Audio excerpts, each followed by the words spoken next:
Oui, merci beaucoup. Oui, donc Anne Stévenot, professeure à l'Université de Lorraine, et effectivement, je dirige le laboratoire de recherche en sciences de gestion de l'Université de Lorraine, le CEREFIGE, 275 membres. Et au sein du CEREFIGE, nous avons ce qu'on appelle un axe scientifique prioritaire qui s'intéresse aux questions de gouvernance et relations d'emploi, et donc notamment à la question de l'épargne salariale et de l'actionnariat salarié. Et c'est un ASP qui bénéficie notamment, donc une petite équipe de recherche, une dizaine de chercheurs, professeurs, maîtres de conférences, doctorants, notamment ingénieurs d'études, qui bénéficient depuis peu d'un financement dans le cadre de l'ANR, l'Agence nationale de la recherche, pour un programme intitulé WAVE. Alors WAVE, ça veut dire Workplace Arrangements and Voice Effects. Et une partie, un des work packages, concerne plus précisément les questions de participation des salariés, notamment participation financière et actionnariat salarié. Alors, l'actionnariat salarié, il est effectivement particulièrement intéressant alors, pour les chercheurs que nous sommes et qui nous intéressons à ces questions, et puis pour la pratique, parce que, on l'a bien vu dans les interventions précédentes, c'est un dispositif qui se situe à l'interface, à la rencontre donc de plusieurs champs, plusieurs dimensions, plusieurs dynamiques, même plusieurs enjeux de l'organisation de l'entreprise, la gouvernance d'entreprise, bien sûr, la gestion stratégique des ressources humaines et la question des relations professionnelles. Et c'est même un élément, et c'est comme ça que nous l'envisageons, un élément clé ou au cœur de la relation d'emploi à cette interface. Alors, ce n'est pas récent, l'épargne salariale, l'actionnariat salarié peut-être plus récemment, mais le profit sharing d'une manière générale, c'est une question ancienne, c'est pas du tout nouveau, et ça fait longtemps que c'est présenté, notamment dans des ouvrages de manière très formelle au début du XXe siècle, je pense notamment à l'ouvrage d'Adams et Sumner 1905, comme une des solutions aux labor problems. Discrimination, inégalité salariale, conditions de travail, etc. Et d'ailleurs, ça a été une des premières solutions envisagées en France, puisque la France a réellement été pionnière sur la question du partage des profits, de la participation financière, avec l'expérience de Jean-Edmé Leclerc, qui était un dirigeant d'une, on pourrait dire, PME, entreprise de peinture, dirigeant autodidacte, qui pour la première fois, qui le premier au monde, vraiment pionnier, a mis en place un système, alors très différent de ce qu'on connaît aujourd'hui évidemment, mais de partage des bénéfices de son entreprise. Donc l'actionnariat salarié, c'est un dispositif bien identifié, bien connu, mais qui est souvent considéré, on va dire, de façon isolée, et encore aujourd'hui, on en parle effectivement beaucoup de façon isolée. Et nous, on va dire, plutôt que dans notre équipe, plutôt que de le considérer, on va dire, comme une pratique de façon isolée, nous le considérons plutôt dans un contexte par rapport à des conditions en fonction d'un certain nombre de déterminants, en lien également, et ça répond, ça rejoint un peu la question qui vient d'être posée, avec les autres politiques, les autres dimensions, les autres pratiques, notamment de gestion des ressources humaines et de la relation d'emploi. Donc vraiment ancré dans un contexte. Et donc nos recherches s'intéressent à comprendre justement les interactions, les dynamiques avec les éléments de contexte et les autres éléments de la stratégie, notamment de ressources humaines, mais aussi de la gouvernance, puisqu'il en est question plus spécifiquement avec l'actionnariat salarié. Et donc, c'est plus une logique de best fit à laquelle on s'intéresse que de best practice, pour reprendre des termes de la littérature.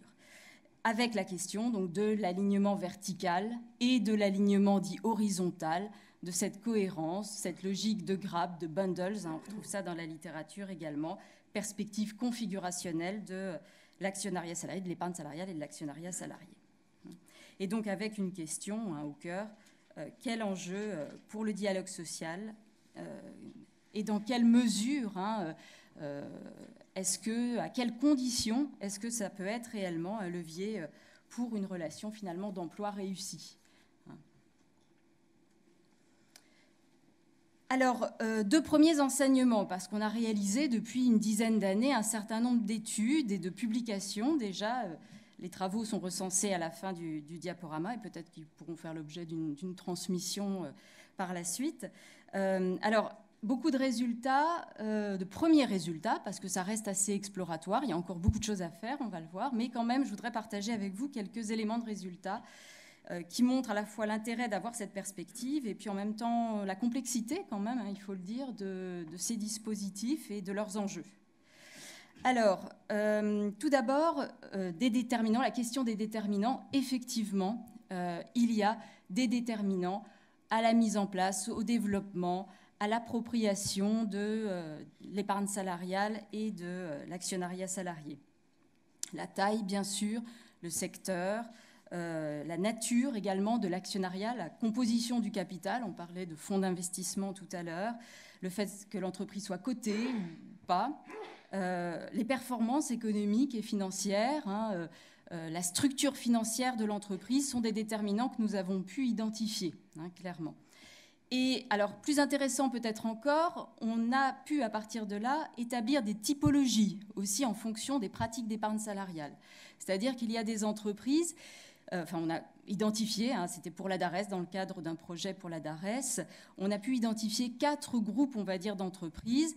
Un groupe qu'on a qualifié d'ubiquiste, ça veut bien dire ce que ça veut dire, qui font de tout, et sans surprise, ce sont plutôt des grandes entreprises. Ça ne veut pas dire que ce sont les plus généreuses en matière d'abondement, par exemple, à proprement parler, mais elles font de tout, de l'intéressement aux résultats, de l'intéressement aux performances, bien sûr de la participation, de l'actionnariat salarié.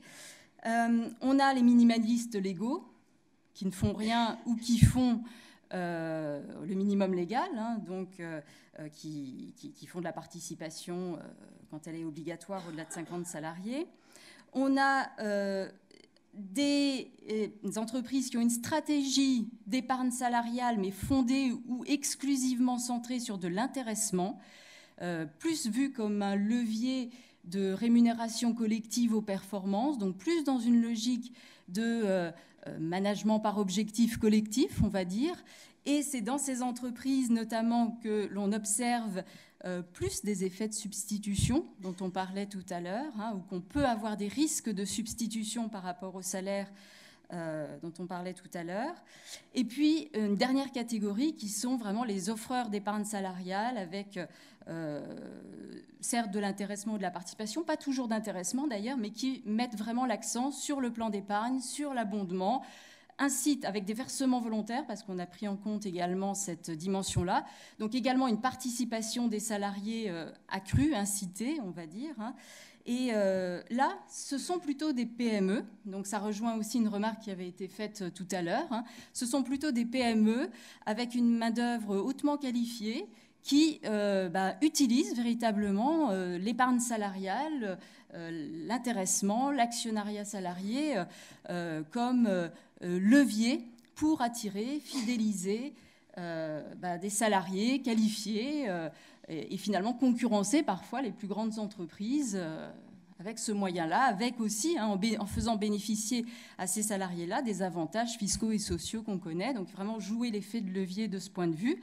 Alors, et c'est ce qu'on a pu identifier. Du coup, quand on regarde le niveau de salaire selon ces différents profils d'entreprises, ce sont dans ces entreprises, ces PME à main-d'œuvre particulièrement qualifiée, où on a les plus hauts niveaux de salaire moyen. Donc plus une logique de supplément, de levier ici, d'une stratégie, que réellement une logique de substitution. Mais encore une fois, ça ne remet pas en cause ce que disait Noélie Delahaye tout à l'heure, parce qu'on n'est pas sur les mêmes, on ne regarde pas les mêmes choses. Nous, on est sur une photographie ici déjà, et on travaille au niveau micro, au niveau des entreprises et de stratégie d'entreprise. Et donc, ce que l'on observe plutôt, c'est qu'il n'y a donc pas cet effet de substitution, et même au contraire, donc dans les PME où les niveaux de salaire sont plus élevés, une épargne salariale qui est également plus généreuse. Alors, ça pose la question quand même un peu, qui a été aussi posée tout à l'heure, de l'égalité et du fait que on profite le plus finalement ceux qui ont le plus de moyens d'épargner et qui ont déjà des revenus les plus importants. Donc ça renvoie à une autre question qui sera aussi discutée sans doute certainement tout à l'heure. Quel enjeu pour les égalités salariales? En tout cas, dans cette perspective, dans cette étude, c'est ce qu'on a pu observer. Alors, autre résultat intéressant certainement, s'agissant des effets de l'épargne salariale et de l'actionnariat salarié sur le climat social. On s'est intéressé aussi à cette question. On a considéré les effets de l'intéressement, du PEE, isolément, des effets d'interaction également entre ces deux dispositifs, de l'actionnariat salarié dans une autre étude. Et qu'est-ce qu'on observe? Alors, qu'est-ce qu'on peut dire? Alors, de toute façon, forcément, on résume des résultats qui sont beaucoup plus détaillés, mais ce qu'on peut retenir tout d'abord, c'est que les perceptions, puisqu'il s'agit de perceptions d'abord, climat social, ensemble des perceptions qu'ont les salariés sur la manière dont ils sont traités dans et par l'organisation, les perceptions divergent. Et on s'est appuyé sur l'enquête-réponse, dont on a parlé tout à l'heure, où on est sur du déclaratif, des perceptions. Il y a plusieurs volets dans l'enquête-réponse. Un volet adressé aux représentants des employeurs, un volet adressé aux salariés et un volet adressé aux représentants du personnel. Et donc, les perceptions divergent selon que l'on interroge la direction ou les salariés. Alors pour autant, on est allé quand même chercher un certain nombre d'indicateurs pseudo-objectifs qui permettent d'apprécier ce qu'on appelle la sonde du climat social, absentéisme, turnover, attractivité, conflictualité, ce genre de choses. Et effectivement, on a pu mettre en évidence qu'il y avait quand même des liens positifs. Positifs, c'est-à-dire moins d'absentéisme, moins de turnover. Donc en France, c'est une enquête qui porte sur la France notamment. Mais c'est intéressant de voir qu'il y a des écarts de perception aussi. Ça veut dire qu'il y a encore certainement du travail à faire en termes de communication, de compréhension et d'explication et peut-être de politique tout simplement, de gestion des ressources humaines autour de ces questions d'épargne salariale et d'actionnariat salarié. Ensuite, deuxième résultat aussi important s'agissant du climat social, c'est les liens de causalité qui se trouvent en question. C'est-à-dire que ce qu'on a plutôt observé de manière assez systématique, y compris en interrogeant, en considérant les réponses des salariés, c'est un sens de causalité inverse finalement à ce qu'on cherchait. C'est-à-dire c'est dans les entreprises où le climat social est bon que se développe davantage l'actionnariat salarié, plus que l'inverse. Et c'est peut-être aussi dans les témoignages qui ont été présentés tout à l'heure une question aussi à se poser. Donc plus un déterminant finalement, le climat social de l'actionnariat salarié qu'une conséquence. En tout cas, dans les travaux qu'on a fait, encore une fois, ça reste exploratoire, il faut approfondir. Voilà. Et puis, un autre résultat important, c'est que lorsque les syndicats sont impliqués dans la négociation des accords, intéressement, plan d'épargne, eh bien, les effets sont plus forts. Les effets sur les perceptions et les effets sur les indicateurs pseudo-objectifs.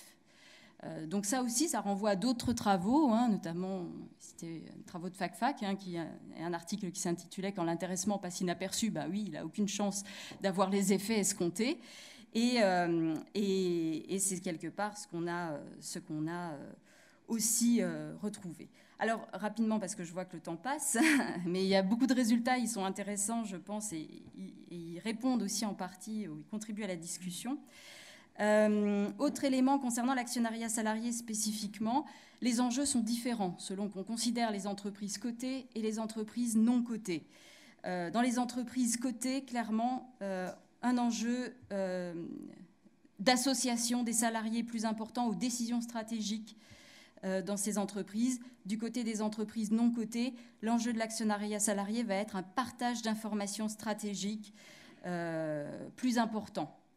Donc on est forcément dans des degrés de gouvernance ou d'avancée, on va dire, de la participation des salariés à la gouvernance différente, mais il y a bien, et là c'était des méthodes causales, propensity score matching qui l'ont mis en évidence, il y a bien un avancement, on va dire, des salariés dans la gouvernance de l'entreprise suite à l'introduction de l'actionnariat salarié.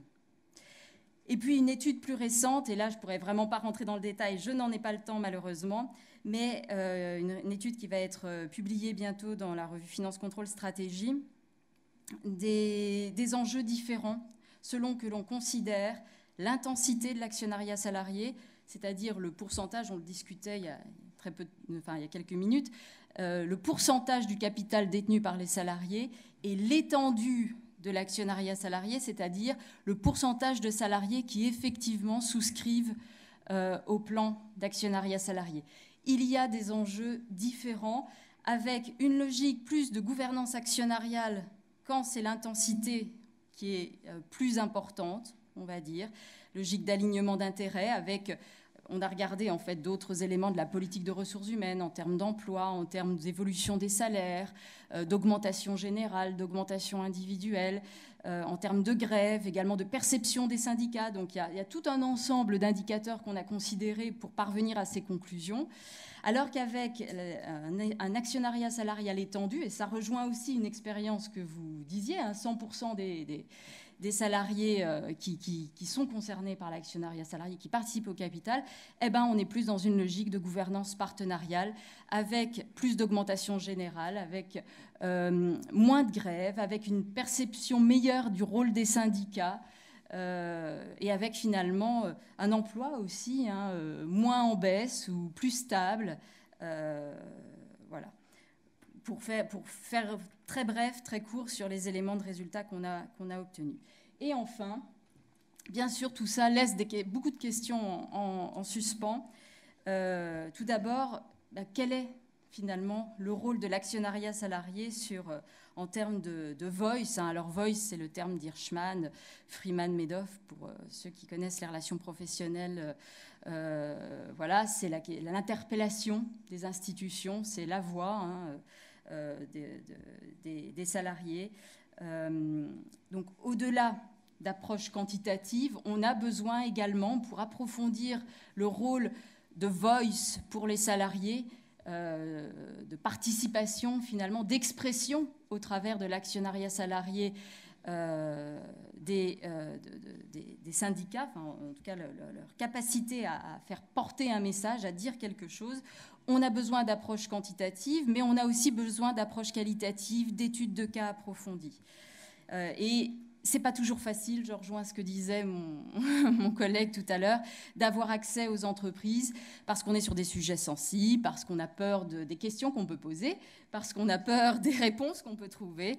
Et bien sûr que quand c'est comme ça se fait en discussion, en partenariat, en échangeant avec l'entreprise qui voudra bien nous ouvrir ses portes. D'abord certainement un DRH, d'abord un responsable des relations sociales, et puis ensuite, si possible, avoir accès aussi, bien sûr, aux représentants des salariés, aux syndicats et aux salariés. Ça, c'est l'idéal, mais on en a besoin et c'est loin d'être facile, donc c'est aussi un appel. C'est la question de la place des salariés actionnaires également dans la gouvernance et l'interaction avec les autres dispositifs, les autres instances d'expression et de participation des salariés qui restent à creuser, à approfondir, à mieux comprendre. C'est la question, bien sûr, des enjeux sur les performances économiques, financières, mais aussi, ça rejoint un point évoqué tout à l'heure, social, environnemental. Des éléments de résultats ont été aussi cités tout à l'heure, mais ça reste à mieux comprendre par des travaux quantitatifs, des travaux qualitatifs.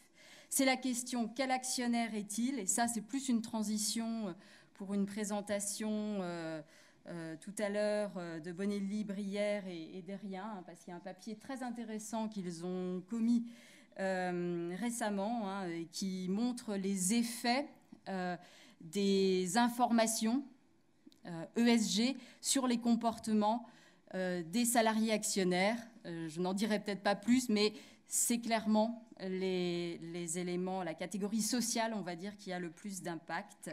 Donc ça, c'est clairement à approfondir aussi. Quelle communication sur l'actionnariat salarié? Ça fait référence à ce qui se disait précédemment. On a des projets de recherche aussi là-dessus, avec au sein du CEREFIGE une équipe de spécialistes en communication persuasive des organisations, et on veut travailler avec eux. Et c'est la question dans la continuité, hein, et avec des échelles de mesure qu'en sciences on connaît, on maîtrise, des enjeux, des effets de l'actionnariat salarié sur l'attractivité, notamment sur la marque employeur, en interne et en externe. Bref, vous voyez, on ne manque pas d'idées, on ne manque pas d'envie de travailler sur ces sujets. Donc les données, les datas, les cas, voilà. Et on sera ravis de poursuivre la connaissance et de développer les connaissances sur ces sujets. Merci de votre attention.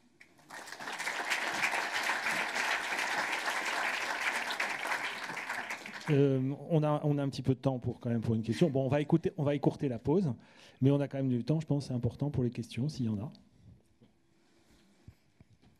Oui, bonjour, Jacques Schramm, A2 Consulting, PME de 150 personnes. Moi, on pratique l'épargne salariale, l'actionnariat salarié depuis assez longtemps. Moi, j'étais très intéressé quand vous avez parlé de la typologie des approches d'épargne salariale. Parce que je trouve que ça montre bien qu'il y a des stratégies potentiellement différentes autour des outils. Et je pense que c'est le même sujet sur l'actionnariat salarié. J'en parle parce que depuis que je suis arrivé tout à l'heure, j'ai entendu 43 fois le mot FCPE et 37 la décote de 30%. Donc je veux juste indiquer qu'il peut y avoir d'autres stratégies. Alors, ce n'est pas une critique de ces approches-là, mais nous, on pratique l'épargne salariale, on n'a pas de FCPE, on a un pacte d'actionnaires, on ne l'ouvre pas à tous les salariés, on le réserve à un certain nombre de salariés, et la décote, elle n'est pas de 30%, elle est de 90%. Donc je pense que ce sera intéressant de creuser, si vous faites des recherches, sur la typologie aussi des approches d'actionnariat salarié. Et qu'est-ce que ça peut apporter comme valeur à chaque fois, à quelle situation c'est adapté, parce qu'il n'y a pas forcément qu'une seule approche qui peut être pertinente, quoi. C'est vrai que ça peut être intéressant, comme on l'avait fait pour l'épargne salariale, pour la DARES, de cibler l'actionnariat salarié dans une logique de construction de typologie, oui. Je précise que Capital Collectif vise à étudier toute forme d'actionnariat salarié. On a parmi les adhérents les SCOP, qui sont une autre forme d'actionnariat salarié, et nous accueillerons volontiers tous les adhérents pratiquant d'autres formes d'actionnariat salarié. Voilà. Une question ?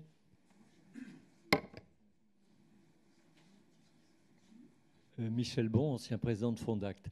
Il y a une dizaine d'années, Fondact avait fait faire une étude universitaire en se basant sur des centrales de bilan, pour comparer les bilans et les comptes d'exploitation d'entreprises qui avaient un actionnaire salarié ou un intéressement hors du commun avec le reste, quoi.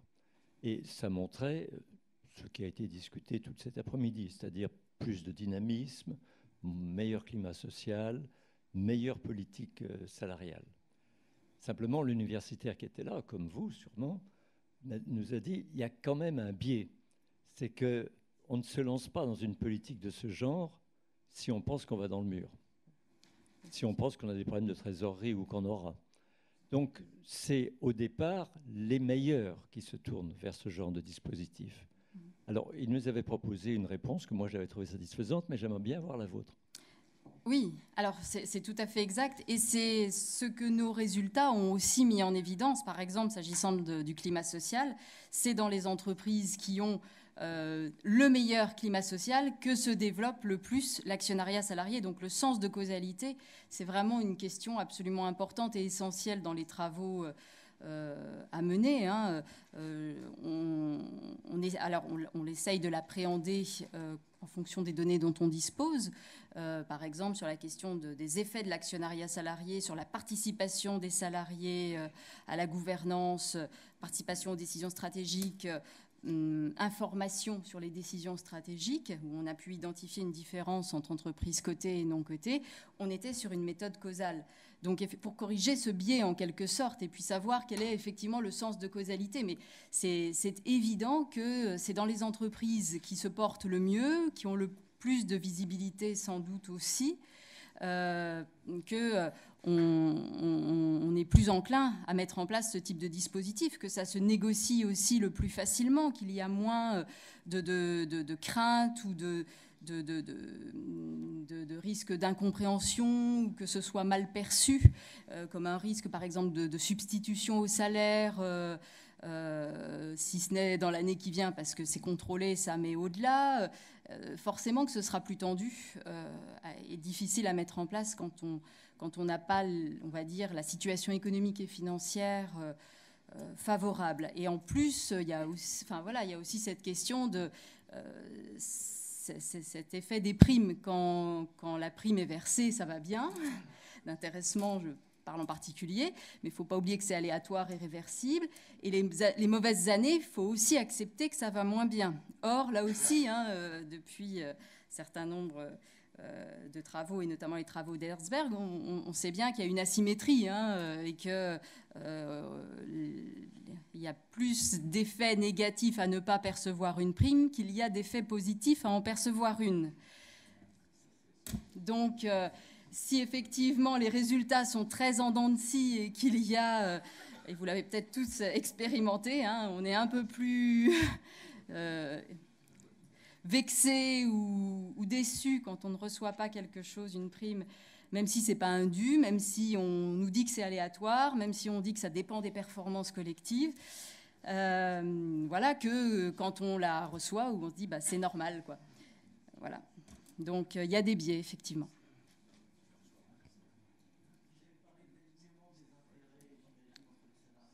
Ouais, ouais.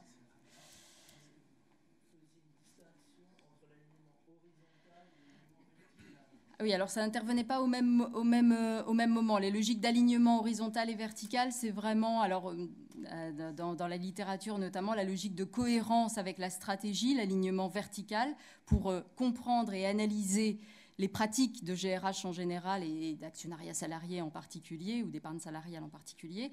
Et alignement horizontal, c'est la cohérence des pratiques entre elles, on va dire, c'est le package en quelque sorte, alors de rémunération, mais plus largement au regard des autres dimensions de la politique de gestion des ressources humaines. Quand on parle d'alignement d'intérêts, là c'est plus un concept en gouvernance, c'est la théorie de l'agence, voilà, et c'est l'idée effectivement que derrière ces dispositifs de rémunération, rendre les salariés actionnaires, on a l'idée qu'on va aligner les intérêts des salariés sur ceux des actionnaires et donc prioriser la valeur actionnariale.